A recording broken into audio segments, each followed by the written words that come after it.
Everyone, I'm super excited that you're all here today to learn more about how to be an ally. So I just wanted to, first off, I just want to welcome everyone who set the time aside to be here, to listen, to learn. I'm going to introduce our speakers in a second. But first off, I just want to thank you all for setting that time aside, because I know that many of us have busy schedules, but it's a testament to making this a priority. So I really want to thank you all. And for those of you that are watching on replay, thank you to you for taking the time as well to learn and to grow alongside us. Before we get to introducing Kay and Fazeena more formally, what I'd like to do, or what we'd like to do, is just take a moment and I'd like everyone to just take a breath. And what we're going to do right now is take a moment to acknowledge the land that each and every one of us is standing on right now. Now, since this is an online event, I just want to mention that a singular land acknowledgement does not capture the diversity of the different Indigenous peoples across this land. And it is quite diverse. So that being said, we would ask that everyone take a moment to acknowledge that we're all standing on stolen land of Indigenous peoples. It is our responsibility to acknowledge that history that belongs to all of us, and the systems of oppression that continue to exist today that hold inequity in place. So as a place of higher learning, we have a responsibility to honor those spaces for emerging and established voices to engage in productive, respectful, and sometimes uncomfortable conversations, where individuals are encouraged to speak their truth, explore and challenge dominant ideologies, and call out injustices and inequalities and inequities in order to imagine new ways of existing. Our learning journeys cannot be successful without justice for Indigenous peoples and all peoples, but injustices for the Indigenous people of our land, and reconciliation. On this land, we shall learn, advocate, and teach to create that change that benefits all.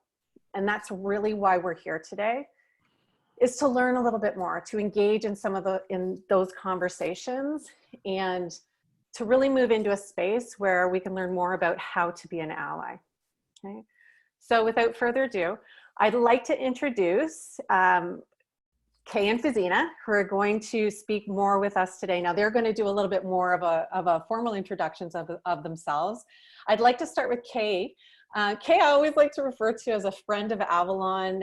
Kay has been really supportive through all of our conversations, engaging with us. You may have seen us having conversations on the Avalon Empowerment community page and in our Facebook Lives, and talking more and more and digging more and more into what does it really mean to become an ally and to be an ally and to live and be and do differently.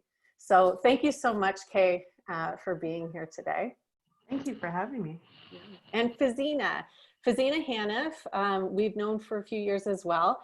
Fazeena is one of our coaches in our advanced training torchbearer program, and Fazeena has a wealth of knowledge and experience as well, and both have been working in communications, which we came to find this commonality as we continue to connect. And Fazeena is very familiar with the work of Avalon Empowerment as well. And what I'm going to do is I'm going to hand it over to you both to go into more depth about who you are, as I know it's also a part of your presentation. Yes. Well, thank you so much to each and every one of you that showed up today. Thank you, thank you, thank you. Just to let you know, so how it's going to be, we have some knowledge to share at the beginning. Then we will go into questions. We will turn off the recording at that point, because I want everybody to feel free to ask any question that they wish. So the recording will be paused during question time, and then when we wrap up, we can always log back on. But for what we do cover, that will be recorded for those of you that might be watching a little later, if you wonder why things go away, it's because we turned off so that we could have some real time and a truly safe space. So we would like to keep a safe space today. This is a judgment-free zone. Everybody's at different levels. No question is a bad question. There'll be no coaching of each other. There will be no judging of each other. We're just here to accept everybody where they are and how we wish to move forward. Okay, And the I'm fact just that you, yeah. put up the presentation for us. Yes, yeah, sorry.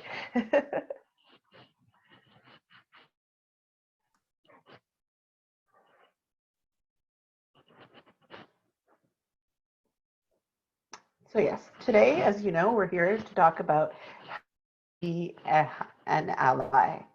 That is something that conversations we've been having, and we want to take it just a little bit further.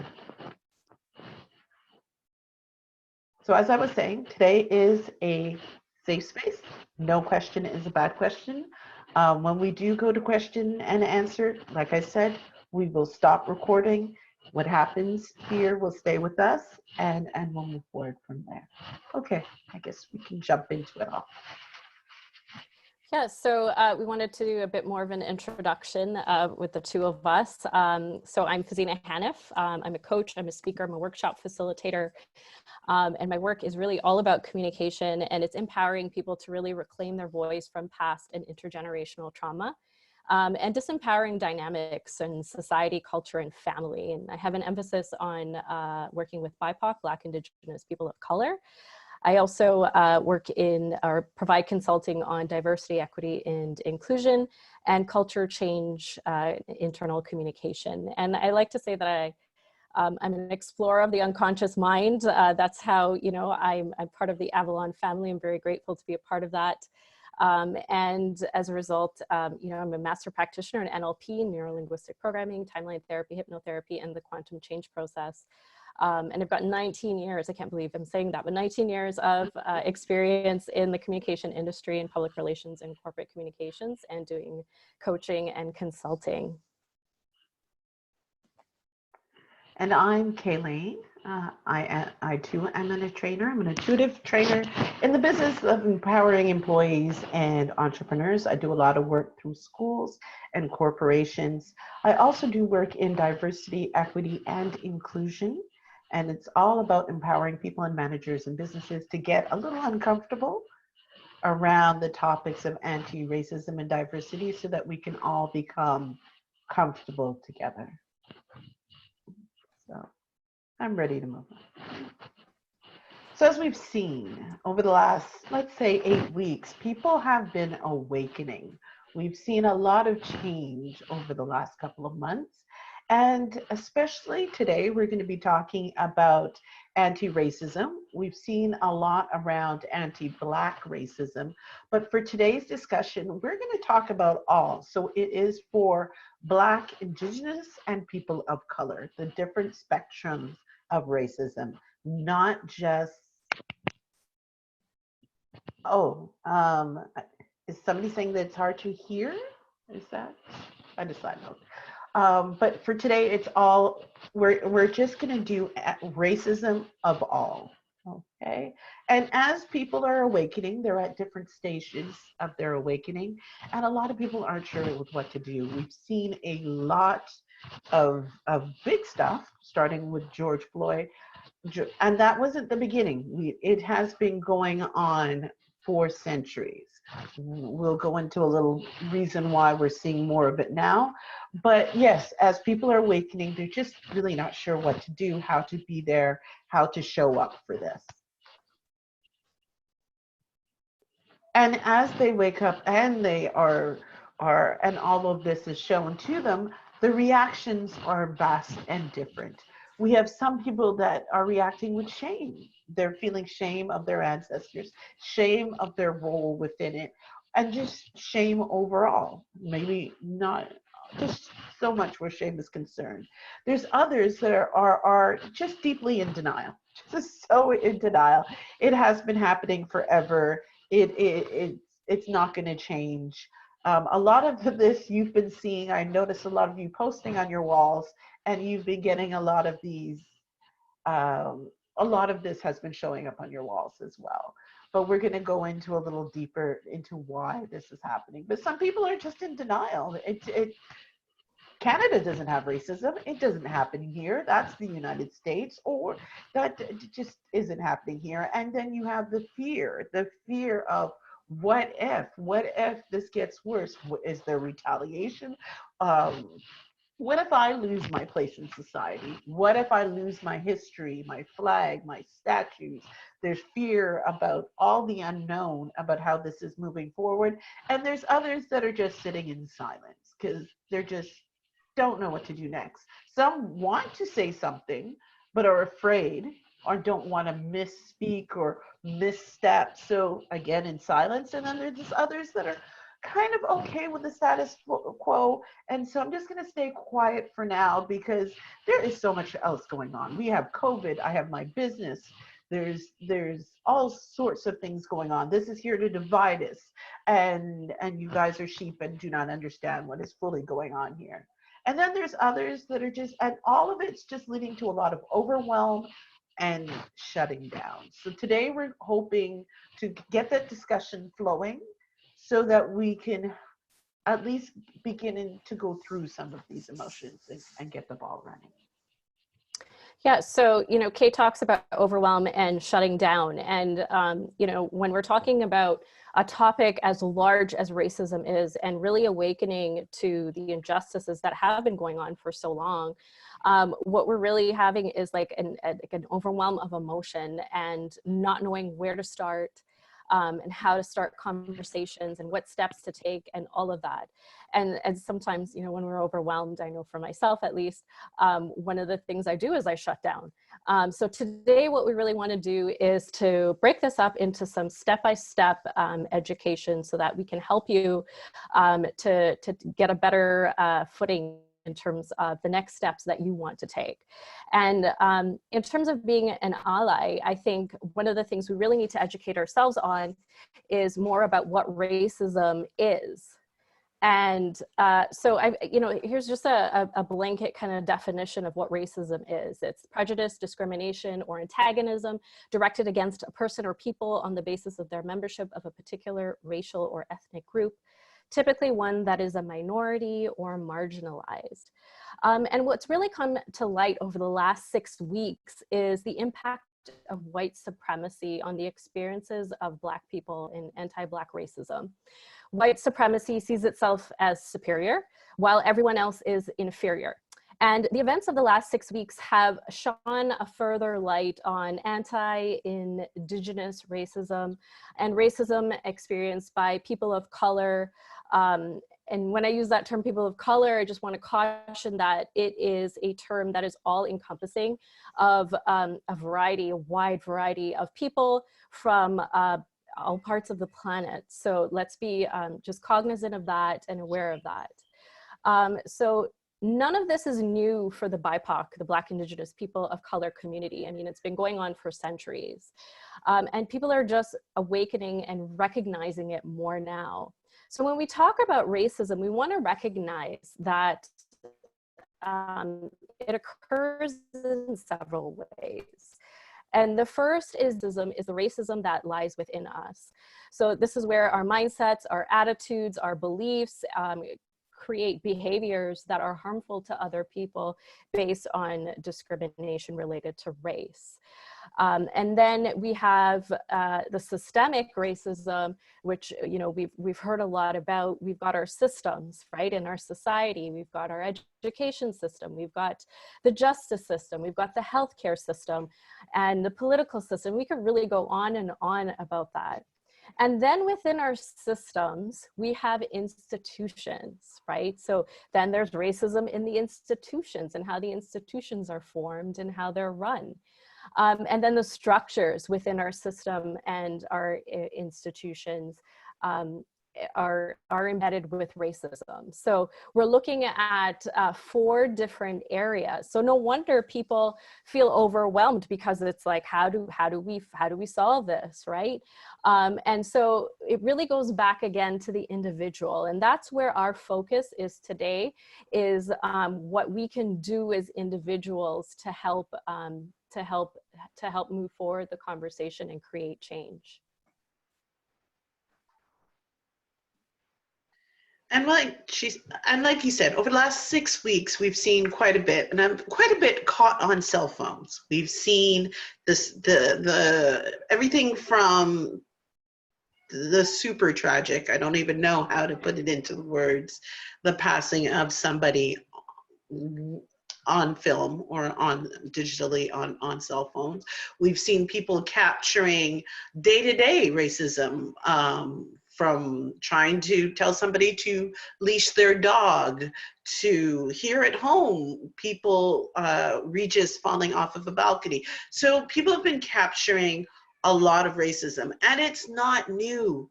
The only thing that's new is that everybody has a camera in their hands, and now people can document what they're going through. And that is really just the tip of the iceberg. Racism, when we talk about it, is much broader and bigger than the horrific things you've been seeing. It is a spectrum. It has existed for centuries, and it has been lived for centuries. And I want to go into a little bit of the spectrum of it all. And I think when we say racist or racism, people think of things like the Ku Klux Klan and Nazis and the people burning stuff and the terrorists almost, right? Or they are terrorists. And that's what a lot of people say is racism. And, oh, we don't have that here. We don't have that. But it does happen, even that here. There is Ku Klux Klan in Canada, towards Indigenous people. If you want to Google the Oka crisis, that was here. Africville, that was here. So there are things that have happened here, but those are, I would like to say, a minority. The big terrorist globe. Most people fall somewhere on this scale where it's like subconscious racism, where Aunt Jemima made me feel good. How dare you take away my Aunt Jemima? You know, the Irish were slaves as well, so it's not just them that were slaves. You know, indifference, where we see people putting on blackface and making funny jokes about it. Or, this has nothing to do with me, really. I've never owned slaves, so I don't know why we're talking about it. You've never been a slave, and I've never owned slaves, so it doesn't exist. Right on down to denial, like I don't see color, but what you're actually saying is you just don't see the person. It's okay to see color. It's just don't be affected by somebody's color. Then we have those that are like the white saviors, and those are the ones that have been putting out, you know, Black Lives Matter, but whites were slaves too. So I think people just need to get over it. The Irish were slaves. In the music, why can't I say the N-word? It's okay to say the N-word. They say the N-word, I can say the N-word too. Then we see performance allies. You know, I'll put a press release out on my company website, but those underneath me will have to fall into place and know their place and know, and where we would like to see people go. And this is where we're going today with our talk, is somewhere over in the allyship, where you realize that my experience is different to other people's experience. You realize it's okay. You might not be rich, but you still could have white privilege, because that is a popular thing too. I'm not rich, so I didn't have any privilege. And that's not, and we'll get into that a little bit more as well. But allyship is where we're trying to be. And then we can probably collectively as a unit, I would love to see us all start, as Fazeena said earlier, using each and every one of us to start to abolish the systems that are all around us, and start to rebuild a much equal and equitable and inclusionary new world. So I think this is a meme that many of us have seen over the last few weeks. It goes back to the iceberg that Kay was referring to in a couple of slides back. You know, at the top, we've got the things that have been sort of like the overt, the most obvious experiences of racial injustice. And then underneath that, we've got all of this other, a whole slew of different ways that racism is exhibited. And a lot of this, you know, is covert. It lies in the unconscious. And I think a lot of us have happened upon or been part of conversations where we've seen white fragility show its face. And when we talk about white fragility, you know, just to get clear on what that is, it really is discomfort or defensiveness on the part of a white person when confronted with, you know, information about racial injustice and inequality. And, you know, it's become somewhat of the piece that many have struggled with in terms of, you know, connecting with you know, family, friends, and just greater society to break down and have conversations. But it's also the place where there's great opportunity. And why I say that is because this is where the discomfort lies. And, you know, we started this session talking about, you know, we're going to have some discomfort talking about this topic, but white fragility is really about the discomfort. And, you know, it's sort of like a cocktail of shame, guilt, and denial mixing together. And I just don't want to go there, but it's the place we have to go, because it's shadow work, right? It's where the real work lies for us to look within and see where, you know, we're carrying those mindsets, those attitudes, those behaviors that are harmful to other people, ourselves, and the individual racism that we carry within us. And, you know, and I say unconscious because I think that's where a lot of, you know, where denial comes from is not wanting to see or not being able to see what's actually going on. Because what's unconscious causes harm for us. So if we're holding unconscious biases in the workplace or in our coaching practices, or in the education system as a teacher, or whatever the situation is, you know, we're acting in ways that are not helpful to racialized individuals. And so instead of, you know, shying away from that discomfort, if we want to be the change, we really need to become conscious of what it is that's within us. So white fragility, yes, it's become a hot topic, but it's also the place where a lot of the work lies, and it's the thing that we have to face and confront so that we can have the breakthroughs to move forward and be the allies that we want to be. And as she said, what if we don't do the work? It means we can actually, a lot of you were coaches, you went into this to help others, to transform lives, but you could be harming lives unconsciously without even knowing it. You could also be repelling clients, potential clients, and clients that you have. If you look around your practice and it looks a lot like you might want to question, how did we get here? And so that's also part that will show up. And if we just say, you know what, I'm good, I have my clients, life's okay, it's done well for me so far, you're remaining complicit with the status quo. You're actually helping the system to thrive, because the system was built on people staying still and not questioning and not moving forward. And you're also losing out, more importantly, and I'm just going to go over this really quickly, on fulfilling an impact-driven mission, which I believe all of you want. And that's why you got into the business that you're in. So if we want to create an inclusive world where I believe everybody will be better off once we get rid of all of these isms, whether it's sexism, racism, tokenism, oh, there's way too many isms for me to get into right now. But once we level that out where people could just thrive, where your clients could thrive, and where your business can thrive, because we've seen a lot of businesses, especially in the coaching over the last 6 weeks, repel lots of clients. I could sit here and name them off. We saw big people like Marie Folio, who has thousands of people just have a total revolt against her, and she's now trying to mend some bridges. But it'd be great if we could just take the time and do the work and really allow yourself to have an impact-driven mission. So at this point, I think we're ready to take some questions and to turn off the recording so that we can talk frankly. There we go. I was just going to say, Fazeena, would you stop share? That's perfect.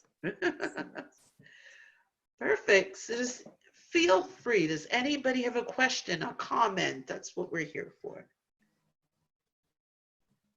I have a quick question, because you started off with the pieces around more understanding of what racism truly, like what it is, right? And I'm wondering, how important is understanding that to, I mean, logically it makes sense around allyship, but racism, like there's, I know the focus today is on how it shows up for us as individuals. There's also a systemic piece, and in terms of allyships, like what can we be doing differently as individuals when it comes to more systemic pieces that are coming up, or systemic racism that we see? Well, it's standing up, it's seeing it first. Okay. Acknowledging it first, because it is so around us. There was a saying that the fish does not see the water around it. It just becomes one with it. And I feel like that's how we are with racism. It shows up everywhere. So for instance, in Ontario, they passed a bill today, or a law, that you can no longer suspend children under grade 3. Because they found that all the kindergarten kids that have been getting suspended, and there's been cases where kindergarten kids have had the police called on them for tantrums, and unfortunately that's what toddlers or pre-Kers do. All you mothers out there can attest to this.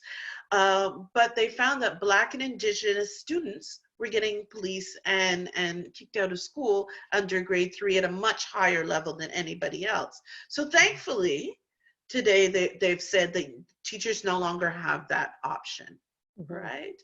And it's so ingrained and it's so around us that we have to think of, where do I sit and where does my power lie? Am I a teacher? Is it something like I can change the books in the classroom, include dolls of different colors, toys? Am I a doctor? It shows up for doctors as well. Studies have shown that there's a lot of doctors that don't believe people of color feel pain. So how they prescribe medication and how they do their jobs, it is effective as well. So I think what we have to do is start to look at the systems around us and realize that we're far more powerful than we realize.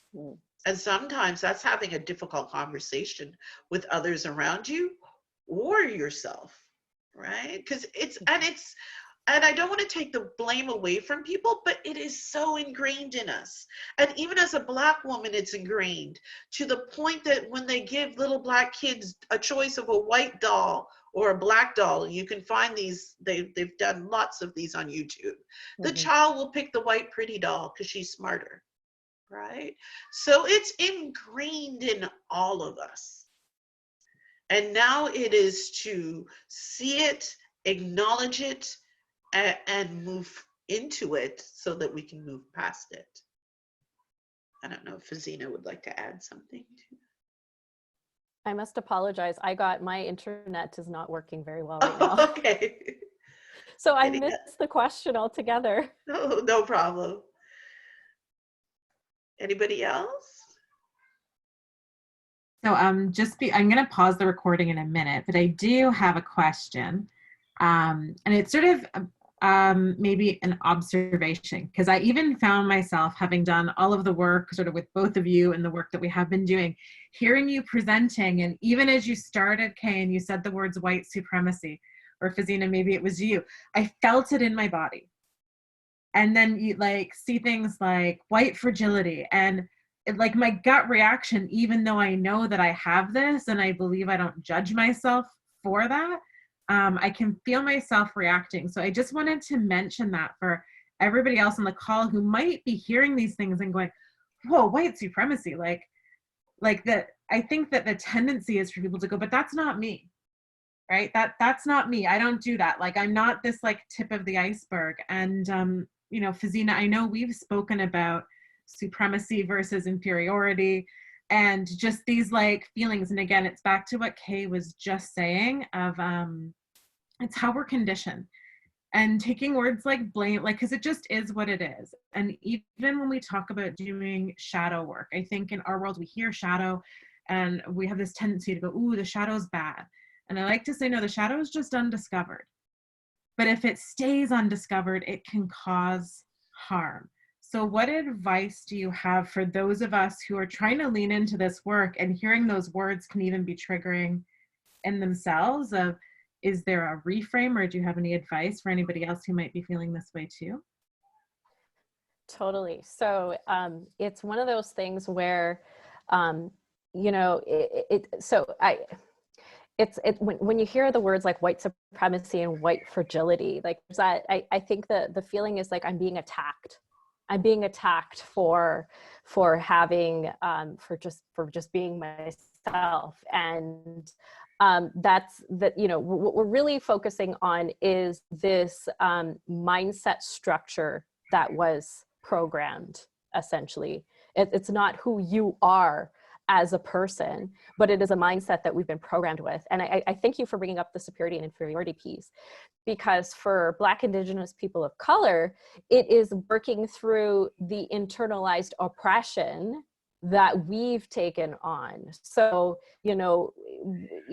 colorism is one of the big pieces, one of the things that affects a lot of Black, Indigenous people of color, right? Like the lighter skinned folks in a race are treated, quote unquote, better than darker skinned folks. And again, that's rooted in white supremacy.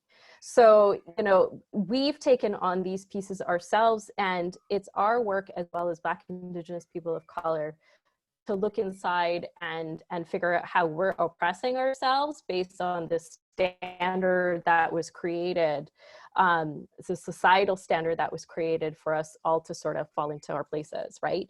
And the other thing I would say is, like, it's really about being an observer, right? And observing the thoughts, observing the feeling, and not personalizing it in the sense of saying like, oh my God, that means I'm a bad person, right? Or you know, I'm awful, or they're awful. It really is about becoming an observer to create that space, right? The not attaching to that emotion that you're feeling, but seeing it as, okay, if I'm feeling this, there's some work to do. I can give myself some grace, compassion, whatever it is I need, and actually look into where did I get this belief? Where did I get this idea from? Where did I get this attitude from? Oh my God, I did this to a person of color back 10 years ago. I didn't realize that, but now I'm having this enlightenment moment where I recognize that I did it, or I have this view, and what am I going to do about it? And it's hard because in certain cases, it's almost like the foundation of your beliefs is being chipped away. And so I acknowledge that that's going to be rough if that is how you've seen the world and the world has seen you. And then you wake up in COVID and suddenly things are very different, right? I'm not a fan of, I'm going to go south of the border for the moment. For those of you that I know that we do have some Americans on the call with a Confederate flag. right? It has two totally different meanings to two totally different groups. There was those that were raised that the flag has nothing to do with slavery. My grandfather fought, and that flag signifies pride, okay? And that was what was taught in the schools. That is literally what they were taught. So we can look at that. So it's now the peeling away of all of that and realizing, oh, wow, that's not what I thought that was, or that wasn't how that was presented to me. And it goes so far and so deep. But like we said, sometimes you just have to sit with it, and you could be an observer to it as well. A lot of empathic people tend to take on more than sometimes they should, right? So there's some times where you're going to have to be the observer and say, oh, wow, whoa, wow, that was a lot. Now that I've woken up to it. And now I can change. Now that I know, I can change, right? And if there is some things I need to sit with, I will sit with, but it can also come from a place of empowerment. Now that I know, I can do better.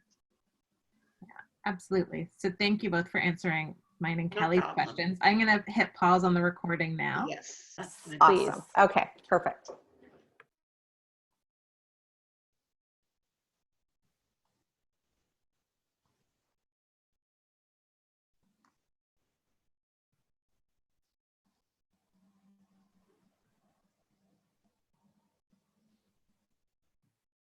All right, Kay. Alrighty. So as we were talking before, all your questions were wonderful. It just shows how much work we have to do.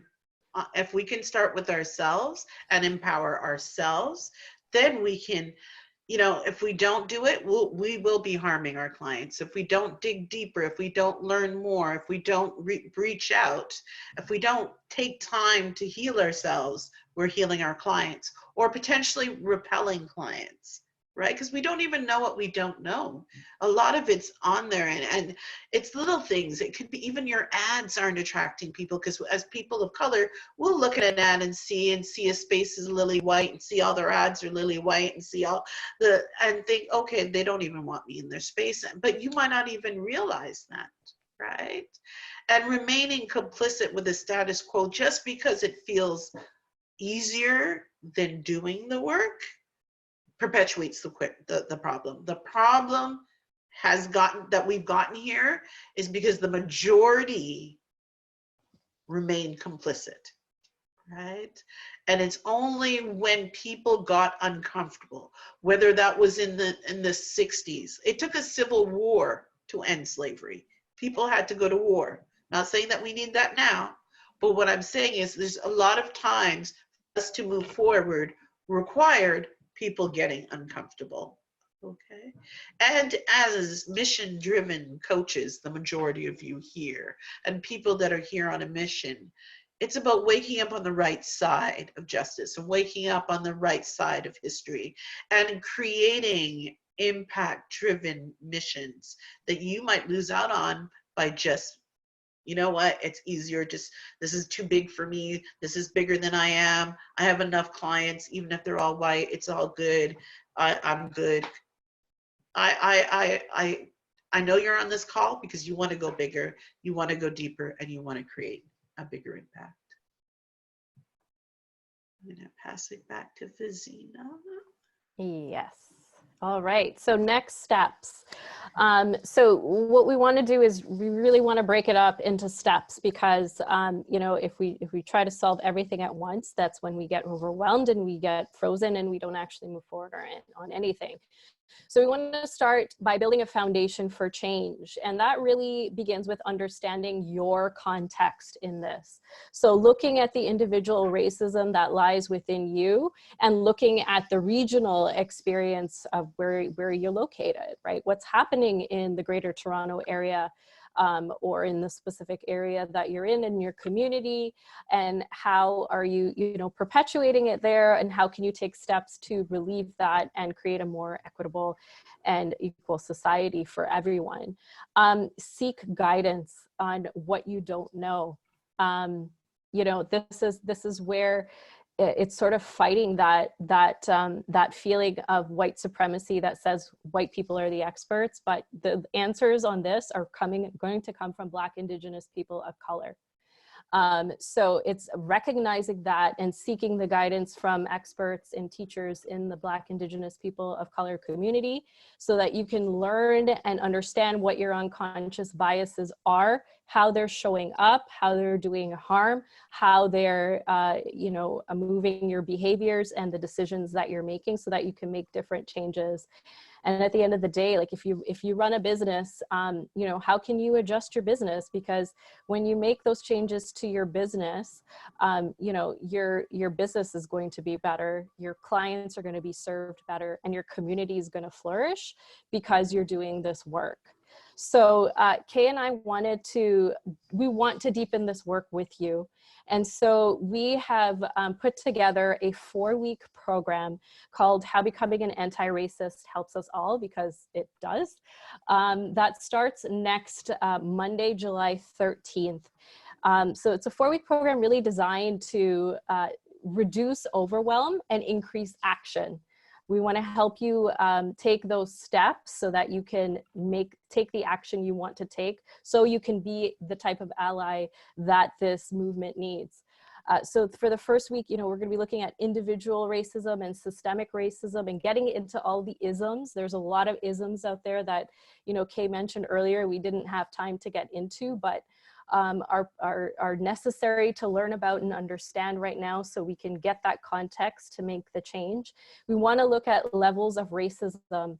You know, this is where we're going to get into conversations about microaggressions and how they show up in, you know, places of work or in our businesses or in our communities, and how we can make the changes that we need to do so we're not doing that anymore. And then we want to get deeper into white fragility, because again, this is where a lot of the work is. You know, how are we going to move through it? You know, how do we overcome the spiritual bypassing and the law of attraction resistance, all of the love and light? Let's throw love and light at it. No, it's not going to solve the problem. We need to actually do the hard work of confronting the white fragility and individual racism inside ourselves so we can have a breakthrough. And then our 4th week, we're going to be talking about the change, like, you know, why doing the work creates the change, what it looks like, and the outcomes it will lead for, you know, ourselves individually, our business, and our community. It's an inside out approach. So we've priced this very accessibly at $97. It's a $397 value. There will be recordings. The sessions are going to happen at 7 p.m. on Monday, July 13th, 20th, and 27th. And then the last one will be on Tuesday, August 4th at 7 p.m. Because of the long weekend.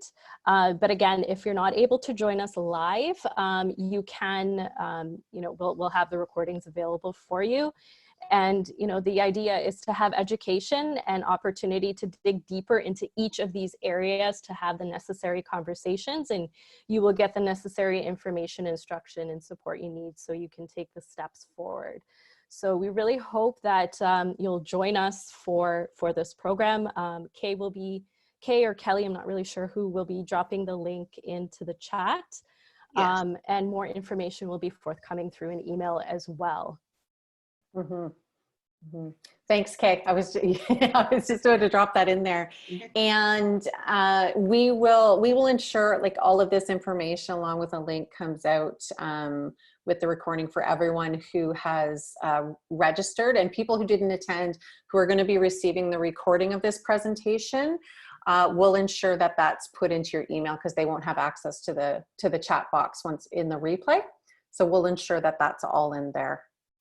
So, and just quickly before you close up, Kelly wanted to say thank you to both of you, Kay and Fazeena. You have been incredibly generous with your time in our community group, having those conversations every day with Kelly, which I've thoroughly enjoyed, and I know you've put a lot into this and into other calls. So really, really appreciate everything that you're doing, and I can't wait to be part of the program you're doing next. Thank you, everybody that showed up today, for making space and taking time out of your day so that we can have these discussions, right? And thank you for those of you that asked questions that felt a little out of your comfort zone as well, right? I appreciate it. And there's probably somebody else who wanted to ask the question but just didn't have the strength, and I thank you for that as well. And thank you also to Avalon for allowing us to have this space. And I'll take a moment here. Thank you so much. To Kay and Fazeena, I mean, we've had a great relationship over the years. However, the events that have occurred and the two of you stepping up to the plate and really helping Avalon guide, you know, what we want to see in the world. I just tremendous gratitude to both of you for everything that you've done and everything that you're continuing to do. I'm just so grateful to both of you. Thank you. Yeah, just want to, you know, definitely add to all of that. I mean, both of you know how much I love and adore you, and thank you, because you know, I've learned so much from the two of you, and you've challenged me in ways that that is new for me in a lot of ways as well. And it's and just the way that you're able to provide space for people to do that learning in a way that feels supportive and helps people to really grow. So I'm super excited about this, about your 4-week course, because we've been getting lots of questions around the how, right? How do I do this? And what do I need to learn? What don't I know? Right. And so I just think it's such a gift. And for anyone who's asking that question, yeah, definitely jump on and jump in and be a part of that. And thank you so much. Thank you to Kay and Fazeena. And again, thank you to all of you here for joining us, and all of you that are watching the replay and taking the time to do that as well. So Thank you. Thank you.